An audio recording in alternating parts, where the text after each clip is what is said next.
Hi everyone, welcome back to another video.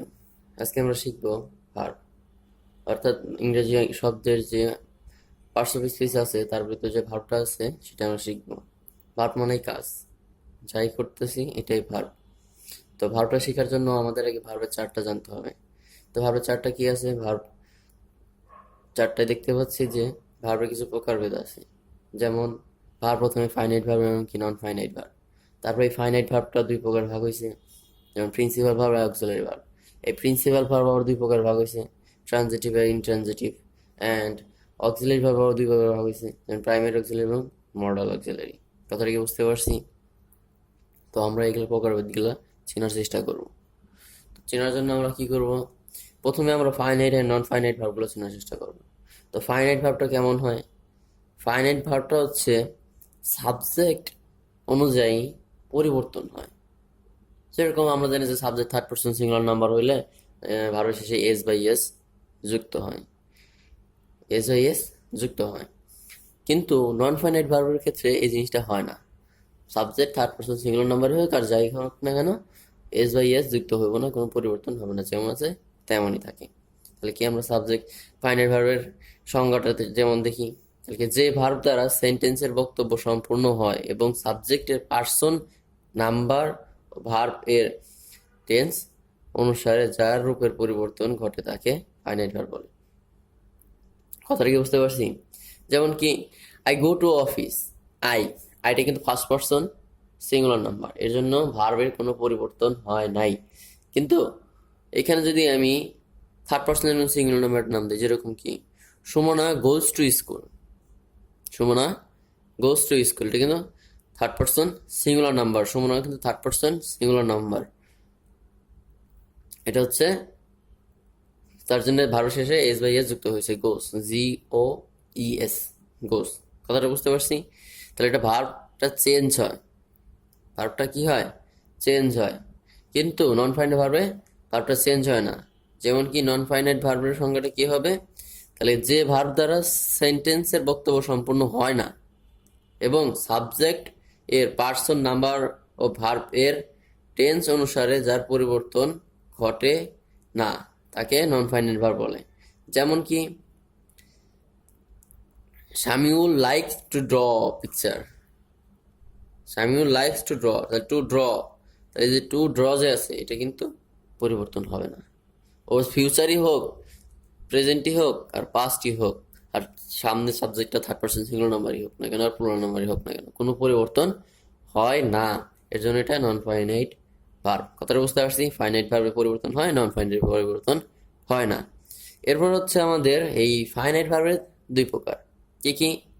একটা principal verb, একটা auxiliary verb. তা প্রিন্সিপালটা হচ্ছে মূল ভার্ব আর অক্সিলারি হচ্ছে সাহায্যকারী ভার্ব। মূল ভার্বটা তো মূল ক্রিয়া এবং সাহায্যকারী ক্রিয়া। তো প্রিন্সিপাল ভার্বটা হচ্ছে মূল যে কাজটা করে, যে কাজটা মূল করে সে হচ্ছে প্রিন্সিপাল ভার্ব। আর অক্সিলারি ভার্ব যে সাহায্য করে। তো প্রিন্সিপাল ভার্বের সংজ্ঞা কিরকম হতে, যে সমস্ত ভার্বের নিজস্ব অর্থ থাকে এবং অন্য কোনো ভার্বের সাহায্য ছাড়া নিজে স্বাধীনভাবে সম্পূর্ণ অর্থ প্রকাশ করে তাকে প্রিন্সিপাল, তাদেরকে প্রিন্সিপাল ভার্ব বলে। কথাটা বুঝতে পারছি? যার স্বাধীনতা আছে, যে নিজে নিজে অর্থ অর্থ প্রকাশ করতে পারে, নিজেরই সব সামর্থ্য আছে, এদেরকে কি বলে? প্রিন্সিপাল ভার্ব বলে। তো প্রিন্সিপাল ভার্ব একটা সংজ্ঞা দেখি আমরা। তাহলে they play football, they play football, যে প্লেটা হচ্ছে একটা প্রিন্সিপাল ভার্ব, আর হচ্ছে দে প্লে ফুটবল। কথাটা বুঝতে পারছি? অক্সিলারি ভার্ব 19টা আছে, 19টা হচ্ছে অক্সিলারি ভার্ব। সেই 19টা কি কি? তাহলে আমরা আগে অক্সিলারি ভার্বের সংজ্ঞাটা দেখি, তারপর কি দেখি আমরা কি কি আছে অক্সিলারি ভার্বে। তাহলে যে সমস্ত ভার্ব নিজস্ব অর্থ নেই কিন্তু সেন্টেন্স, টেন্স, ভয়েস বা মুড এর বিভিন্ন গঠনে রূপ গঠনের প্রিন্সিপাল ভার্বের কে সাহায্য করে তাদেরকে অক্সিলারি ভার্ব বলে। মানে নিজের কোনো স্বাধীনতা নাই, নিজের কোনো শক্তি নাই, কোনো অর্থ নাই, এরাই হচ্ছে অক্সিলারি ভার্ব। তাহলে অক্সিলারি ভার্ব কি কি আছে? যেরকম হি ইজ, ইজটা হচ্ছে auxiliary verb. He is reading a novel, I have done the work, এগুলো হচ্ছে কি এক একটা ভার্ব, এক একটা অক্সিলারি ভার্ব। তাহলে হ্যাভ, ইজ এগুলো সব অক্সিলারি ভার্ব। কথাটা বুঝতে পারছি? অক্সিলারি ভার্বের কোনো শক্তি নাই, কোনো স্বাধীনতা নাই, সে নিজে নিজে কোনো অর্থ প্রকাশ করতে পারে না মূল ভার্বের সাহায্য ছাড়া। আর মূল ভার্ব নিজে নিজে অর্থ প্রকাশ করতে পারে অক্সিলারি ভার্বের সাহায্য ছাড়া। অক্সিলারি ভার্বের কাজ হচ্ছে মূল ভার্বকে সাহায্য করা। কথাটা বুঝতে পারছি? ক্লিয়ার? এখন হচ্ছে অক্সিলারি, এখন কি এই অক্সিলারি দুই প্রকার আবার, একটা প্রাইমারি অক্সিলারি, একটা মডাল অক্সিলারি। এই দুই প্রকার অক্সিলারি আমাদের জানতে হবে। তো প্রিন্সিপাল ভার্ব কয় প্রকার? দুই প্রকার, একটা ট্রানজিটিভ, একটা ইনট্রানজিটিভ। তাহলে ট্রানজিটিভ ভার্বটা কেমন? ট্রানজিটিভ ভার্বের দুইটাই প্রয়োজন, কর্তা এবং কর্ম, অর্থাৎ সাবজেক্ট এবং অবজেক্ট দুইটাই লাগবে। শুধু সাবজেক্ট দ্বারা সে অর্থ প্রকাশ করতে পারে না। আর ইনট্রানজিটিভ সে সাবজেক্ট দ্বারাই প্রকাশ করতে পারে, আর অবজেক্ট লাগে না, অবজেক্ট ছাড়াই পারে। যেমন কি ট্রানজিটিভ ভার্বের সংজ্ঞাটা কেমন? যে ভার্ব একাকী সেন্টেন্সে সম্পূর্ণ অর্থ গ্রহণ করতে পারে, অর্থ সম্পূর্ণ করার জন্য কর্তা ছাড়া অন্য কাউকে পারে না, অর্থাৎ অন্য কাউকে প্রয়োজন হয়, তাকে কি ট্রানজিটিভ ভার্ব বলে। তার যেমন কি হবে? I saw a blind man, blind man, এই ব্লাইন্ড ম্যান এটা একটা কি অবজেক্ট, এটা লাগছে।